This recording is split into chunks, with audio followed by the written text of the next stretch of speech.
What's up, guys? Welcome to Daily Dose of Reddit. This is your host who really wants you to listen to the Time Warp cover done by Tenacious D. It's so good! Zach, and today's subreddit is r/IDoWorkHereLady. Listen to it. Really, it's so good. This story's called When You're Told You Aren't the Security Guard by Someone Claiming They Are Instead. This is a little on the long side. Here's the cast. There's me, the digital magpie. The other guard, Dave, who's the mall general manager, not his real name. Police officer. So I'm a mall guard. I'm the one who bans you when you get caught shoplifting and tells you that no, you can't ride mountain bikes in the mall. Yes, this happened, and that's a whole other bizarre story, if anyone is interested. I actually have a lot of stories, both scary, funny, and whatever.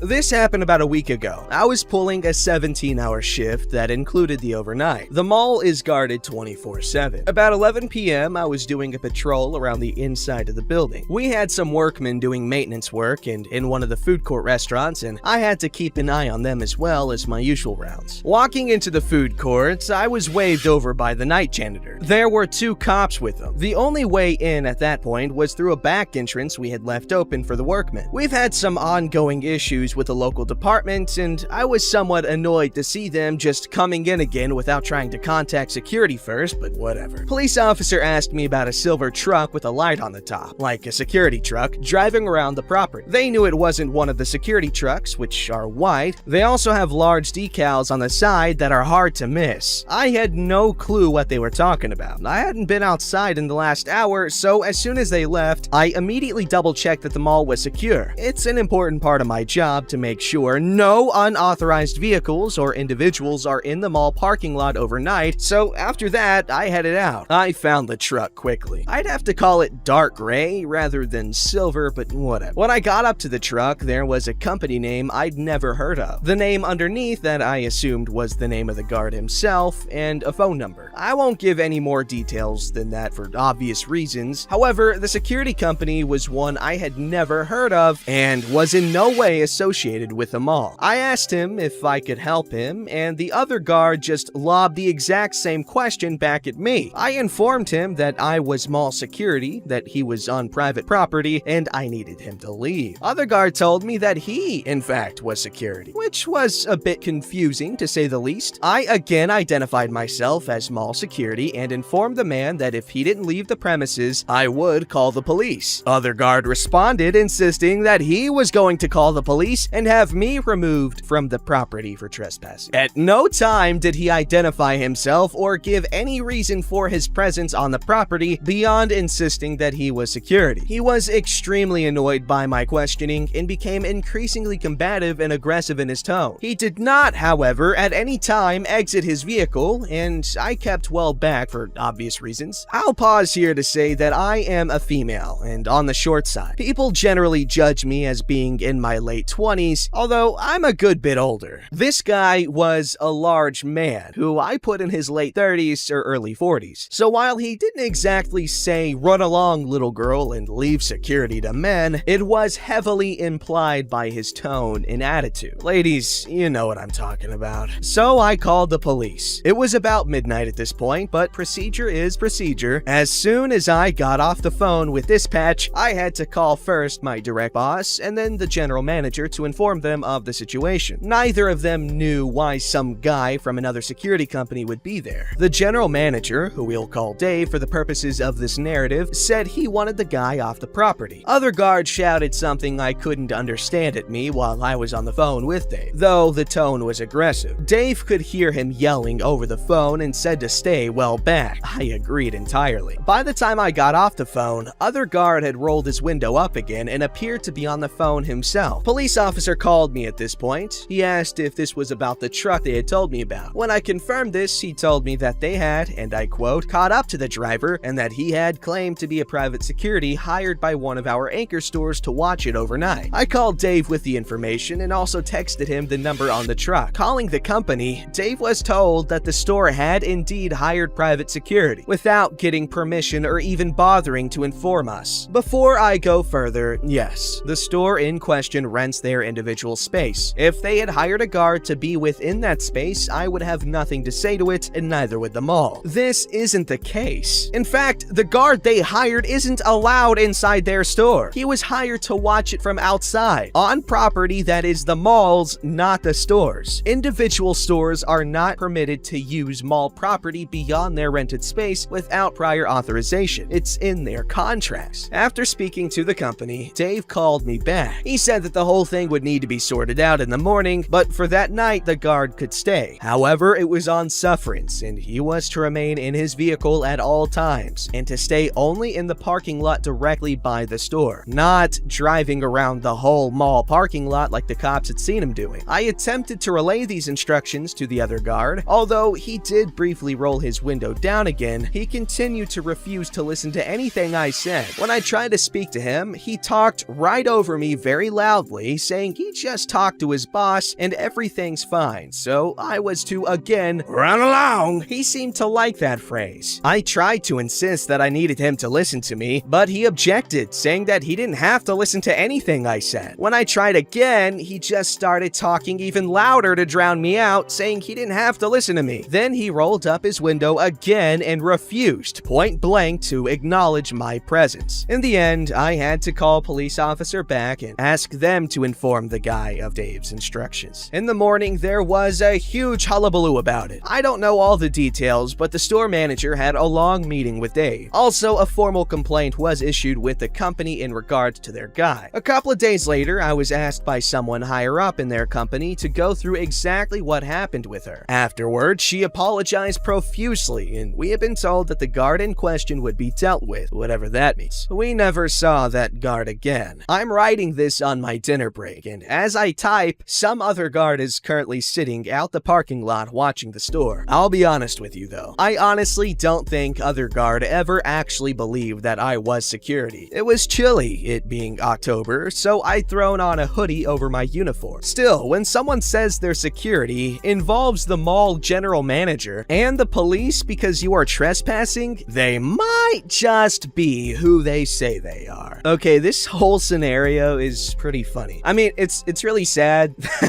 because, like, the guy's an idiot, but it's also really funny because it's like, I'm security, what are you doing here? No, I'm security, what are you doing here? I'm not at the beach, this is a bathtub. This story's called The Ranger Said! I got tons of stories of working for state parks, and this is a classic. So, we are 3 weeks into a fire ban. There's a massive forest fire going on across the state. You'd assume. Of course not. Tourists have the reading comprehension of someone who drinks Break Clean for that tingly taste. So, I work with 2 rangers. One is from a foreign country, the other is native. So, when someone bullcraps me about what the ranger said, I know it's not gonna be true. I enter the campground. Both bosses are out, but they have me on fire patrol, and immediately, fresh smoke fills my nose. I come upon this site. RV half-ass parked, older lady with 2 yap dogs, and a husband who nurses beers. Hello, campers. I'm here to inform you that we have a fire ban in place. Please put your fire out. The lady puts her dog down. No, the ranger said it was fine. I look at her confused because both rangers are not only not okay with fires, but the native ones freaking hate reservation lands on fire, and he was adamant. No fires. Here's the other thing. The fire ban is based off what the county fire marshals say, and they say, no flamey boys. So, which ranger was it? I asked. I tend to confirm these things to be safe. He was a tall white man. There's no ranger that works here who looks like that. Also, fire ban is by county fire marshals' discretion, not ours. And the fire ban is statewide. Please put out the fire. She gets mad. Well, the ranger on the coast said. Miss, this isn't the coast. Please put the fire out. Furthermore, they're on a fire ban as well. I'm trying to save you a ticket. She tells me to buzz off. You're just a toilet scrubber. Okay, game on, Bjork.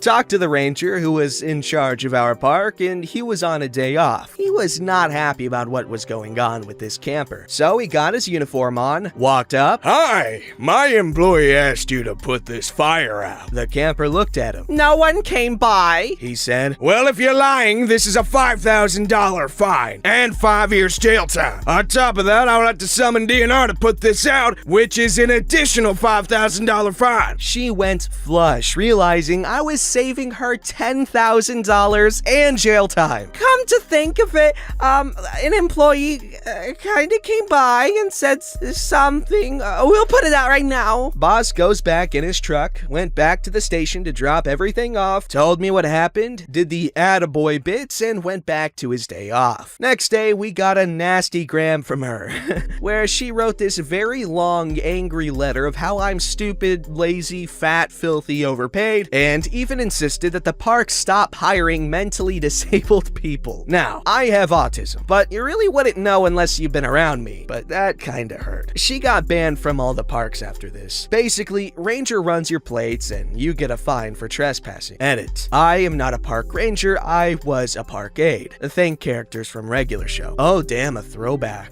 Muscle man, usually so obscene, but now you're following your dreams. Just don't become a drama queen. Modeling, we are modeling. Hamboni.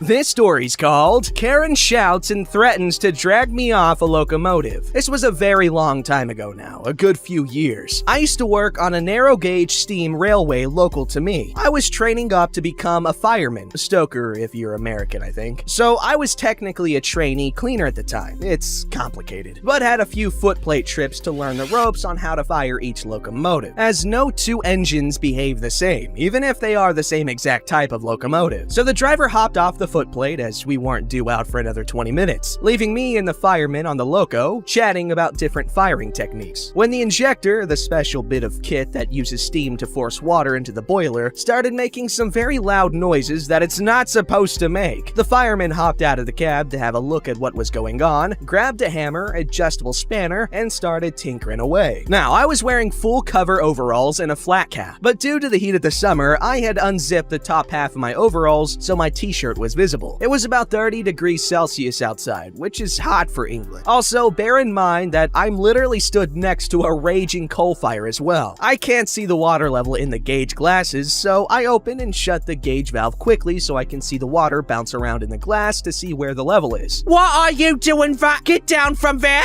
Sorry, miss? You shouldn't be up there. Passengers are allowed on the engines. I should drag you off there myself. Miss? I work here. I'm a trainee, you clever bastard. I'm supposed to be here. No, you don't. You're only saying that so you could stay up there. Get down right now. She goes to grab me by the arm. Don't touch me. Hey, Nathan, could you pass me that kind of magic stuff, please? Magic stuff is a nickname for a special blend of lubrication oil that many railways use as a general lube oil. I pass the can to him. Oh, Karen walks off. I dare say that the fireman could hear everything that was going on. He didn't need oil to make the injector work, and there's no moving parts near the cab that would need oiling. So I'm pretty sure he only said what he did to politely shut the Karen up. So is that like intentional?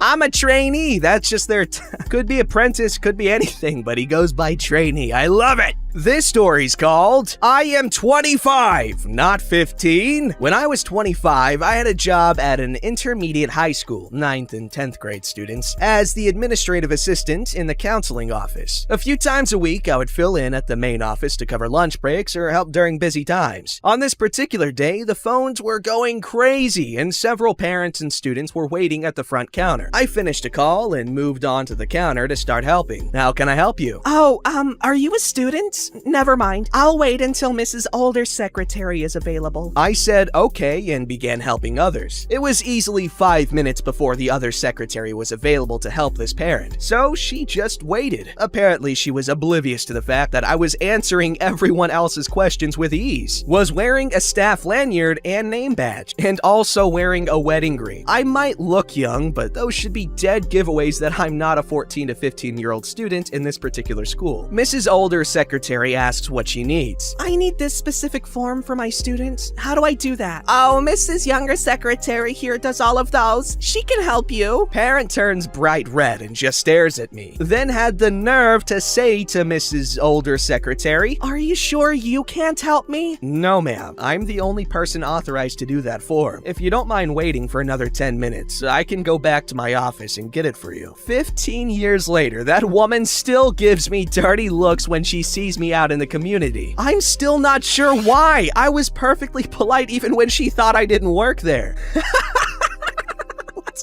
What? Dude, that's some crap that would happen to me. Just some people just don't like me. I don't know why. Like, I won't even talk. Like, my dad's friend, I went to his house. I had never met this guy before. Okay. And I was trying to say hi and shake his hand, but he was like pissed off at me. I had no idea who this guy was. It was funny. This story's called, "Oh, you're the owner's sister? Wow, my long-lost sister. Can you believe it, guys?" So about 3 or 4 years ago, I started a business, and we're still expanding. We have a pretty good jolly amount of people working for us. Our office is right next to the front desk, and our open hours are 8 a.m. to 9 p.m. This will be important later. So one day about a year ago, I was working late and was on my computer. The doors were left unlocked because I was just finishing up some tasks and had to head to my mom's house immediately after that. Guess who comes waltzing in? Yes, that is correct, the Karen. Now, since it is past closing time, almost 9:45 p.m., the front desk is not there.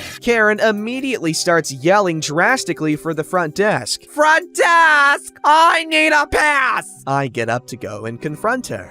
Hey ma'am, we're closed and— No, you're not. Do you even work here? Yes, ma'am. I'm actually the owner. You're lying. If you were the owner, you would know what the hours of the store were. Karen then pulls a face like she just saw a ghost. Did you break in here? I'm calling the police. Karen takes out her phone and starts jamming 911 into the keypad. Halfway, she stops, anticipating an "I give up" response from me. No, I'm the actual owner. You see, No, you are lying because I'm the sister of the owner of this place. I can easily call her. I shrug and give her a business card, and she furiously dials in the number. I will never know if she actually called the police. They never came, so I'm assuming she didn't. When Karen dials the number on the business card, the phone rings, and Karen just gives me this smug look like, Haha, now they're gonna back me up. Instead, I gleefully watch her face turn white as my phone rings. I pick it up and say, "Hello, how may I help you on this fine day?" Karen doesn't do anything for 1 second, completely paralyzed. Then she hangs up and does this fast walking shuffle thing out the door. Poor old lady. What did she expect to happen? Okay, so what if someone answered the phone? Someone else answered the phone. She's just gonna be like, hey, pretend to be my sister, so that I don't know what I want. I'm just crazy, stupid, and I think through. Don't forget to like, subscribe, and hit that bell to never miss an episode.